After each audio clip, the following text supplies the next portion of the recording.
Semester final exam দি এবাৰ আকৌ মোৰ জোচ উঠিল সৰুকৈ এখন ফাৰ্মাছ খোলা।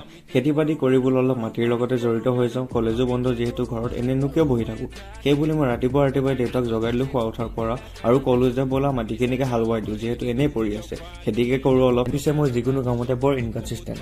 এবাৰ বোলো ৰহ বাপেকে, যিটো কাম হাতত লৈছোঁ সেইটোকে ভিডিঅ' কৰি সদায় আপলোড দি যাম আৰু আপডেট দি থাকিম। আপডেট নিদিলেতো আপোনালোকে বেয়া পাই যাব আৰু আপোনালোকক বেয়া পাব মই নিবিচাৰোঁ। গতিকে আপোনালোকে দায়ী হ'ব মোৰ ভিডিঅ' চাবলৈ দেই। ভিডিঅ'টো চাব নাপাহৰিব যেতিয়াই মই আপলোড দিওঁ। হাত চাপৰি মাৰি নাজানো কি কথা ভাবি আছিলোঁ। এটা মাথাত হাজাৰটা কথা। বাৰু যি কি নহওক, সৌৱা দেখিলেনে আমাৰ ট্ৰেক্টৰখন আহি পালে মাটিখিনি হাল বাবলৈ।